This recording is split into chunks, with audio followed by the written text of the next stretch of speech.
Astrologer Malik में sir, कैसे हैं आप? ठीक हैं, खैरियत से? जी, अल्लाह का शुक्र। आप बताएँ कैसे हैं सर? सर, अल्लाह का बड़ा करम, बड़ा आसान। पाकिस्तान में आईनी तरमीम भी रात के अंधेरों में पास हो जाती है। 3 नाम आ गए हैं चीफ जस्टिस साहब के, मंसूर अली शाह, मुनीब अख्तर और यहिया।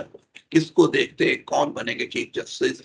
हाँ, पार्लियामेंट कमेटी की मीटिंग होती है, लेकिन तरीके इंसाफ उसका बाइकआउट कर चुकी है। हुकूमत उन्हें मना रही है कि किसी तरह तरीके इंसाफ मान जाए और वो ये कह सके कि आईनी तरमीम मुतफ़क्का तौर पे हुई है, ये चीफ जस्टिस मुतफ़क्का तौर पे। सर ये तो मैंने आपको 2 दिन पहले बता दिया था कि याह्या अफ़रीदी के जो मैंने न्यूमेरोलॉजिकल चार्ट देखा है तो वो काफ़ी स्ट्रॉन्ग है, तो मुझे लगता है कि याह्या अफ़रीदी जो हैं आपके सामने आने वाले हैं। तो मैं तो अभी उसी बात पर ही हूँ कि याह्या अफ़रीदी होंगे आने वाले चीफ जस्टिस। तो मतलब आप कह रहे हैं कि याहिया अफरीदी होंगे आने वाले चीफ जस्टिस, क्योंकि अब वो मुनीब अख्तर और मंसूर अली शाह उस तरह चीफ जस्टिस नहीं होंगे।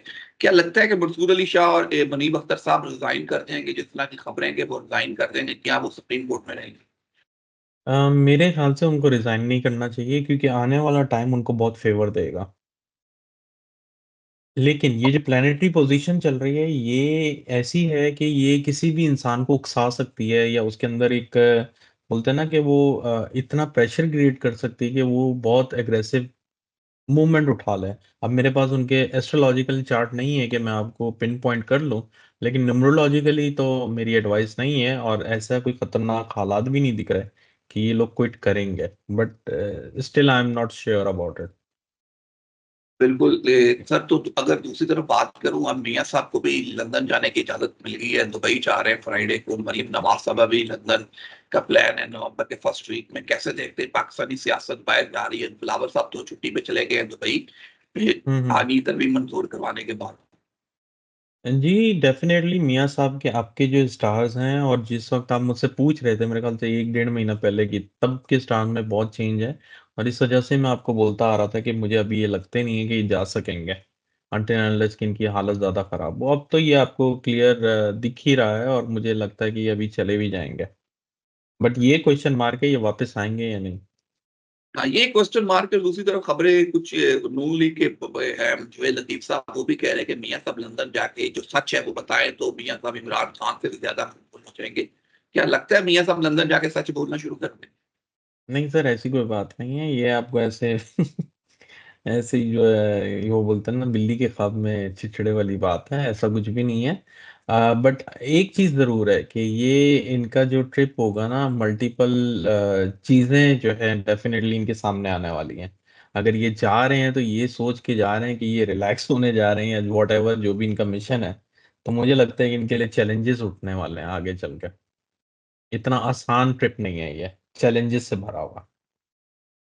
दूसरी तरफ बुशरा बीबी साहब की जो जमानत की दरखास्त है वो मंजूर हो चुकी है। क्या लगता है कि बुशरा बीबी की जमानत इस वीक में आने वाले 1-2 दिन में हो जाएगी? 1-2 दिन में तो नहीं सर, इस महीने के आखिर या अगले महीने के स्टार्ट में चांसेस लगते हैं मुझे। उसमें भी उसमें भी इस सूरत में होगी कि अगर अगर इनके ऊपर कोई नया केस ना डाल दिया गया, जो कि मुझे इसलिए लगता है कि मैं एस्ट्रोलॉजिकल नहीं बोल रहा हूँ, एस्ट्रोलॉजिकली नहीं दिख रहा। लेकिन ये जो है समहाउ जब भी कोई चीज़ खत्म हो रही होती है तो ये एक नया केस डाल के फँसा देते हैं, इसलिए बोल रहा हूँ। लेकिन एस्ट्रोलॉजिकली अगर मैं उसके ऊपर बात करूँ तो मुझे ऐसा लगता है कि बुशरा बीबी का टाइम अच्छा है और मेरे ख़्याल से मैंने शायद 2-3 महीने पहले कहा था कि बुशरा बीबी या जो वो कौन से कुरैशी मुझे नाम याद नहीं आ रहा, शाह महमूद शाह कुरैशी। महमूद कुरैशी, उनमें से कोई एक सबसे पहले बाहर आएगा। चले, हमने शाह महमूद कुरैशी की बात छेड़ दी है कि शाह महमूद कुरैशी साहब जेल में हैं, बड़ी कुर्बानियाँ दी हैं उन्होंने, लेकिन उनके बेटे ने लगता है कि उनके साथ बाप के साथ बगावत कर दी है। उनका नाम आ रहा था मुखबिर जो गद्दार लोग थे पीटीआई के, जो जिन कह रहे हैं कि उन्होंने भी बगावत की है। क्या लगता है कि ये जो हैं लोग, ये अब मुश्किल में आ जाएँगे? क्योंकि पीटीआई वाले लोग और पीटीआई चाहने वाले हैं, वो इनके खिलाफ बड़ी तेज़ी से मुहिम चला रहे हैं। देखें शहज़ाद भाई आपको याद होगा मैं जुलाई-अगस्त में एक बात आपको बड़ा खुल के बोलता था कि इस पीटीआई के जो क़यादत है ना इसमें कुछ ऐसे गद्दार हैं, कुछ क्या बहुत गद्दार हैं, जो खान को बाहर नहीं आना देने जाते। तो मेरी बात को शायद आप लोग नहीं समझ पा रहे होंगे या उस बात को ऐसे ही उड़ा देते होंगे कि यार ये तो ऐसे ही है, कुछ नहीं। लेकिन अब मेरे ख्याल से आपके सामने बहुत क्लियर पिक्चर है कि अगर ये आईनी तरमीम पास हुई है तो इनमें इनकी बहुत शराकतदारी है। और ये तो वो नाम है जो आपको नजर आए हैं, अभी तो बहुत कुछ नजर आएगा जो आपको नहीं पता।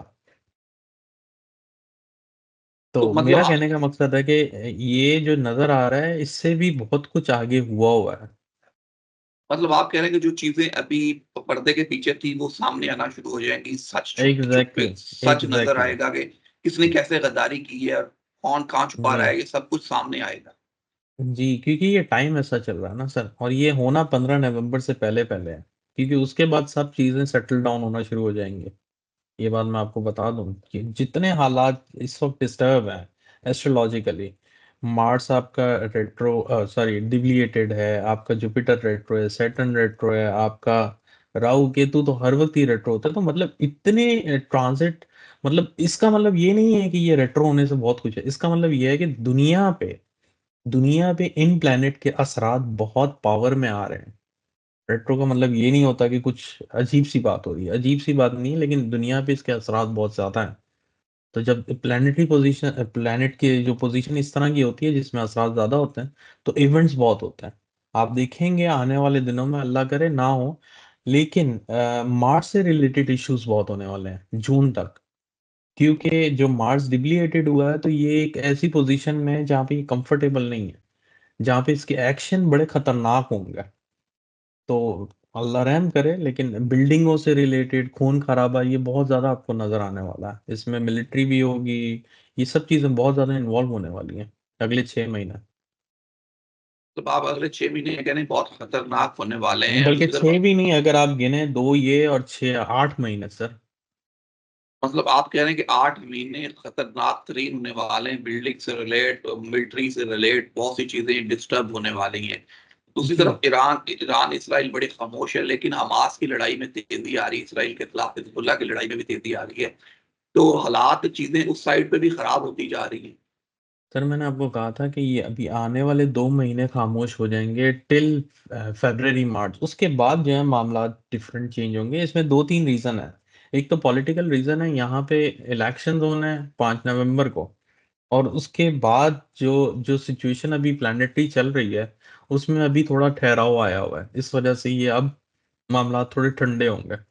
लेकिन 31 अक्टूबर तक अभी भी मुझे ऐसा लगता है कि कोई खुदा ना खास्ता बड़ा हादसा ना हो जाए। सर आपने इलेक्शन की बात की, 10-12 दिन रह गए हैं यूएसए के इलेक्शन को। पाकिस्तान में जब इलेक्शन होते हैं तो बड़ा एक दिलचस्प सूरत हाल होती है, लोग बड़ी इसमें इन्वॉल्व होते हैं। क्या यूएसए में भी इसी तरह की सूरत हाल है, ट्रम्प और कमला हैरिस की?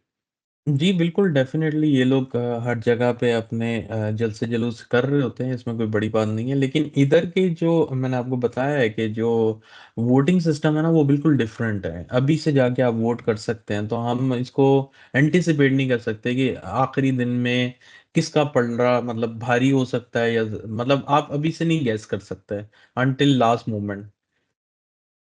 तो आप कह रहे हैं कि यहाँ से अभी भी वोटिंग है, जिसने वोट डालना है जी, अभी जाके वो डाल अभी डाल पाँच के सर जी। पाँच 5 नवंबर तक वोट डाल सकता है, और ये पोजीशन एग्जैक्टली। आखिरी आखिरी पता चलता है कि आपको 6 नवंबर की सुबह ही पता चलता है कौन जीतेगा, कांटेदार मुकाबला भी होगा। राइट, बिल्कुल ऐसे ही है सर। सर फिर कांटेदार मुकाबले में थोड़ी सी बात करें, ट्रम्प के नंबर ज्यादा है कि कमाइला हैरिस के भी नंबर ज्यादा लगते हैं? सर ट्रम्प तो डेफिनेटली फेवरेट है इस टाइम का, क्योंकि उसका एस्ट्रोलॉजिकली चार्ट बहुत स्ट्रांग है। और मुझे ट्रम्प से एक बात याद आई कि काफ़ी लोग पहले हम जो वीलॉग में बात कर रहे थे तो जस्टिस मंसूर अली शाह के लिए मैं हमेशा वोट करता था। तो उसका रीज़न ये था कि मुझे इस मैंने आपको बताया काफ़ी पॉलिटिकल चीज़ों की हाव नो नहीं है। तो मेरे जहन में यही था कि काजी फाइज जाएगा और मंसूर अली शाह आएगा। तो जब मेरे पास ये एक लिस्ट आई कि ये तो 5 बंदों में से लोगों ने सेलेक्ट करना है, तो आई वाज शॉक कि यार ये तो एक नई बात हो गई। तो जब मैंने उन 5 में से देखा तब मुझे ये याया अफरीदी का जो चार्ट था इन सब में से कंपेयर करके ज्यादा स्ट्रांग लग रहा था। Coming back to the point कि ट्रम्प और कमला हैरिस में भी यही है कि अगर इन दोनों के चार्ट कंपेयर करें तो डेफिनेटली ट्रम्प है। लेकिन एक बात ये भी है कि अगर इस जगह पे बाइडन होते तो वो तो बहुत बुरी शिकस्त होती ट्रम्प को। अभी ये थोड़ा टफ टाइम देने वाला है, ऐसा है। सर नहीं है, जिस तरह आपने जैसे मंसूर अली शाह की बात की थी कि वो तो अगर आईनी तरमीम ना आती तो फिर काजी ने जाना था और जस्टिस मंसूर अली शाह ने आना था। ये तरमीम लाई ही इसलिए गई है कि मंसूर अली शाह हम्म। का रास्ता रोका जाए और हुकूमत को कुछ लाइफ लाइन मिल सके। अब देखते हैं ओके। हुकूमत अपनी लाइफ लाइन लेने में कामयाब हुई है या नहीं हुई। वो एक राइट। नई डिबेट छिड़ गई है, नहीं तो पूरा अदालती निजाम ही उन्होंने बदल दिया है। पहले तो बदल ये दिया। फिक्स था कि ये चीफ जस्टिस जाएगा जो सीनियर सुप्रीम चीफ जस्टिस है, उसी ने आना है। राइट। उसको जी जी बदल जी। दिया गया और दूसरा जाते जाते काजी फायद ईसा साहब ने कल एक अखलाफी नोट दे दिया। उन्होंने कहा कि 8 जजीज का जो फैसला है वो सारा ही झूठा है, मैं अकेला ही सच्चा हूँ। मखसूस नशिस्तों पे 8 जजीज के जो लिखा है वो गलत लिखा हुआ है। कैसे देखते हैं जाते जाते अपनी इज्जत में इजाफा करवा रहे हैं काजी साहब। जी बिल्कुल, इज्जत में इजाफा करा रहे हैं। उनको इसलिए टेंशन नहीं है क्योंकि जो मैंने उनका जायचा देखा था तो मुझे ऐसे ही लग रहा था कि ये इस मुल्क में रहने वाले नहीं हैं।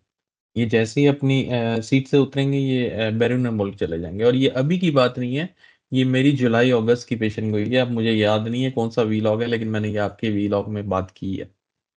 तो डेफिनेटली आप देखेंगे कि ये जैसे ही आउट होंगे तो पिक्चर से बिल्कुल ही आउट हो जाएंगे। ये पिक्चर से आउट हो जाएंगे वो तो हमें भी लगता है कि पिक्चर से आउट हो लगता है कहीं कहीं भी चले जाएं, किसी मुल्क में चले जाएं जहाँ पाकिस्तानी होंगे ये सुकून से रह सकेंगे। सर एक मैं आपको उस दिन भी मिसाल दी थी और वापस से दे रहा हूँ। जो सैटर्न होता है ना, वो 30 साल में 7.5 साल आपकी सारसती में आता है। और जब वो बिल्कुल। आता है तो फिर वो इंसान क्या ऐसी तैसी करता है। तो बस ऊपर वाले पे छोड़ दें, डेफिनेटली फिर वो अब सही से हिसाब लेगा। अल्लाह खैर करे, सर सबके लिए आसानियां पैदा करे। तो एंड पे आमीन। कोई मैसेज हो तो जरूर शेयर कीजिएगा। जी, मैसेज यही है कि ये जो आने वाले 8 महीने हैं ना सर, इसके अंदर बहुत ज़्यादा इंसान के बेबस होगा। और यूं समझें कि उसका जो अंदर का टेम्परामेंट है ना वो बहुत लूज होगा। तो कोशिश करें लड़ाई झगड़ों से अवॉइड करें, क्योंकि इसमें आपका ही नुकसान होने वाला है। इंसान बहुत ज़्यादा सोचे समझे बगैर एकदम से वो जो है फैसले लेगा। इसलिए कोशिश करें आप सोचें और लड़ाई झगड़ों से परहेज करें, क्योंकि ये चीज़ें आपको बहुत ज़्यादा कॉमनली दिखने वाली हैं। Sir thank you so much, मुझे और मलिक महबूब साहब को दीजिए इजाजत।